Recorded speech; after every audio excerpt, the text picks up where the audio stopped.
I know when I was over there in 1996, a Czech took me around in Prague and pointed out every building and said that you could walk inside and tell which country, whether it was German, English, French, whatever, and that you could tell by the way that the furniture was structured, the way it looked, everything. And that was 1996. And the person really, the point was that Havel wanted a mixed economy. He didn't want capitalism to come in so quickly, but then that, the banks forced it on Czech Republic, maybe too fast. Some people would say not fast enough, but very fast. And his dream of a more mixed economy, a more tempered capitalism, was gone by 1996, and that would be totally gone.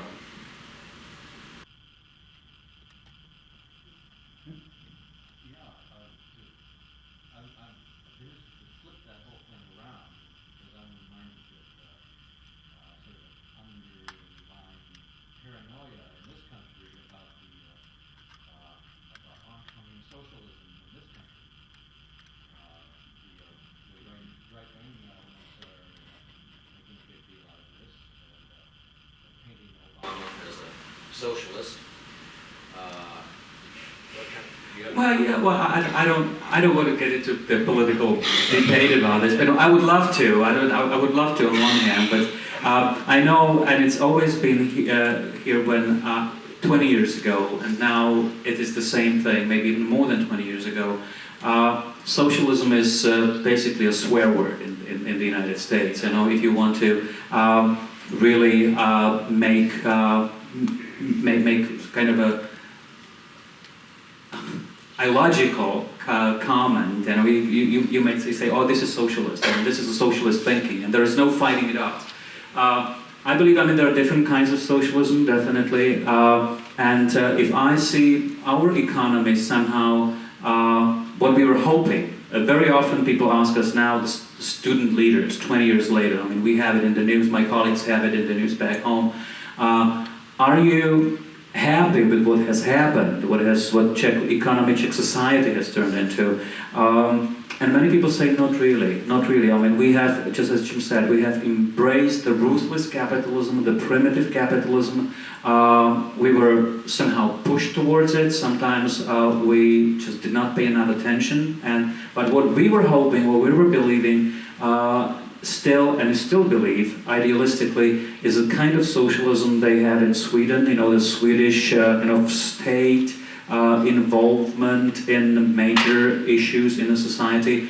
I think that we're not going there, but Sweden is there, and so for us and for a big part of Europe, that kind of socialism is a socialism which is combining the capitalistic freedoms and also the communal, the civic society that originally maybe the communists meant when they were trying to sweep the masses with the positive sentiments.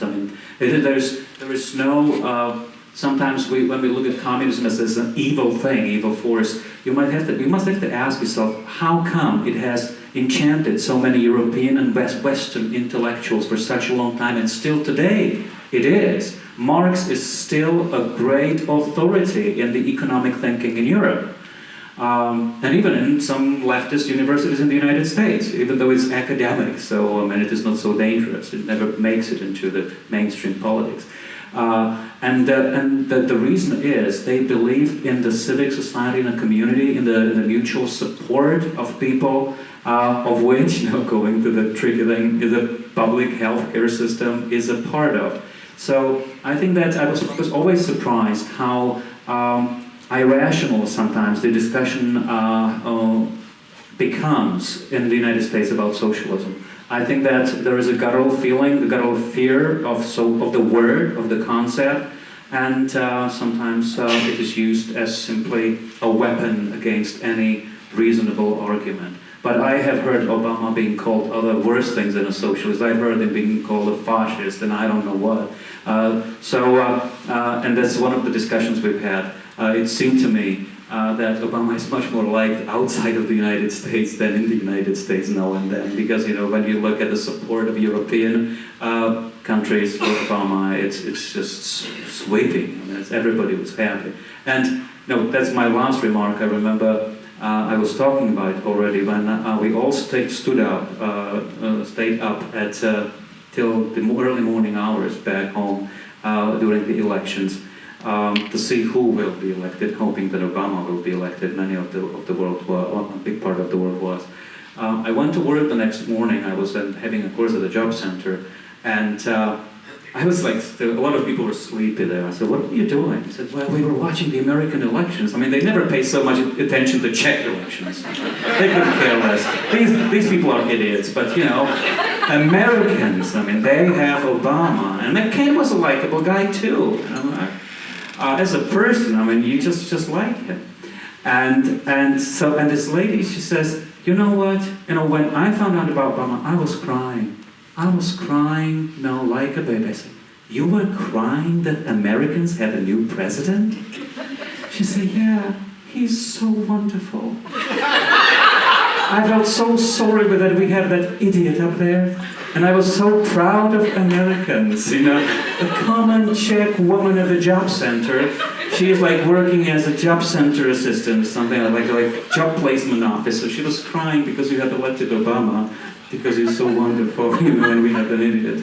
So I think that, you know, I mean, that is the thing about today's politics, is that it becomes so much globalized, and I think that one day, hopefully, the concept and the word of socialism will become a subject of a serious discussion without really taking it as a swear word or a dangerous word. But, you know, it takes time. Just like, you know, for me, when I mentioned Marx, because I have been fed Marxism up and down all my life. When I go to and talk to someone coming from British University, and they say, "We do Marx." I said, "Oh, give me a break, get enough of Marx." So, because I got this guttural revulsion against Marx, and probably will never get rid of it. So I believe there is a big chunk of American society which has been put into the sphere of socialism for such a long time that probably naturally it just takes time before people start thinking, well, yeah, it's let's not call it socialism, let's make a rational argument about what we want in this society. But as I say, I mean, we're not talking about strike, but it's interesting, it's very interesting for me to talk about it. But, you know, every time I come over here, people look at me suspiciously a little bit, because, you know, in 1990, they say, "Oh, that's the commie people, you know, coming over here, look at him, what they look like." You know, we don't take shower in the morning, we take shower in the evening. That was a scary thing about it. And, you know, my hair would be always like, you know, like this in the morning. You know, I was shaving in the evening. And my classmates were looking at me. I hope I didn't smell. I learned to use the deodorants and everything in the morning a lot. And Any more questions? yeah. Has any documentation from the government been released indicating what the flashpoint would have been to release the military on the revolution? To what? To release the military to... Oh, yeah, if there was any indication that they were about to release the military? Right, but what would be the flashpoint? What would be required? So that they would? So that they would crack down, use the military? Correct. I don't think that they were ready to. I mean, I think that, yeah, there would be one. There would be one if they had the support from the Russians.